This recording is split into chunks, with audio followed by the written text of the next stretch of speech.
On est fabricant d'étiquettes, de rubans et plus généralement d'identification pour les marques.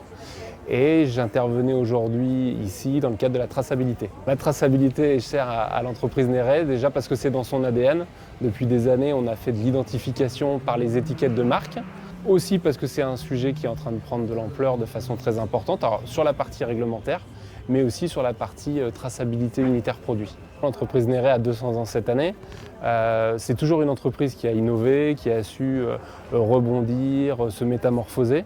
Aujourd'hui, on est toujours là-dedans. On s'appuie sur nos forces traditionnelles, des outils performants industriels, mais aussi toute une partie d'innovation, c'est-à-dire que on n'a pas cessé d'innover depuis ces 200 dernières années et on continuera encore pour 200 ans. Ça fait bien longtemps aujourd'hui que Néret a une sensibilité éco-sociétale importante.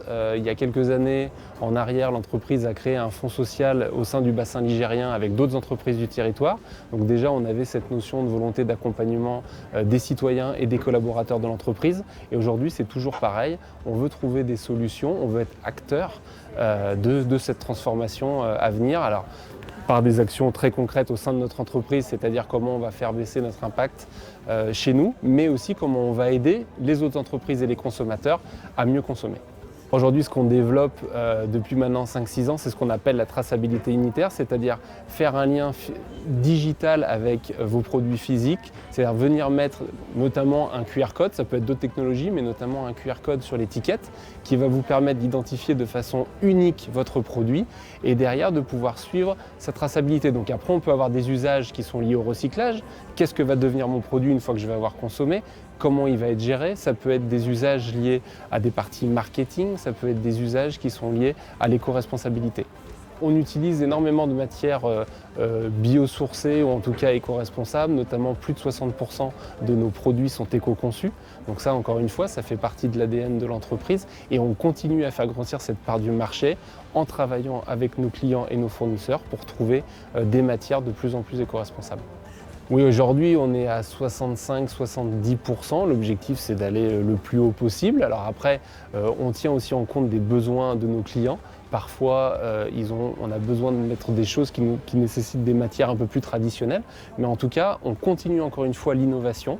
On travaille sur plusieurs pistes pour trouver des produits qui iront dans le sens de l'éco-responsabilité. Alors ça peut être des matières plus faciles à recycler, mais ça peut être aussi des matières qui ont été conçues de façon raisonnable et éco-responsable.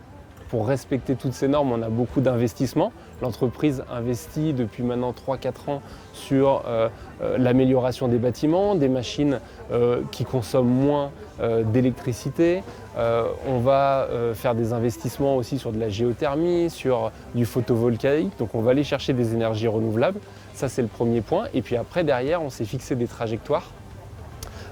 Par exemple sur la consommation d'emballages, changer nos emballages, peut-être des emballages plus éco-responsables. On va aussi dans nos méthodologies, peut-être moins voyager, moins effectuer de transport, revoir nos flux de production. Donc tout ça, voilà, c'est un enjeu global, mais qui vise la même trajectoire, c'est améliorer notre impact. On souhaite sur les 4-5 ans à venir devenir un acteur majeur européen de la traçabilité produit unitaire. L'enjeu est fort, bien sûr on n'oublie pas tous nos marchés traditionnels, c'est bien en complément et pas à la place d'eux, mais voilà, c'est vraiment un des axes majeurs pour l'entreprise.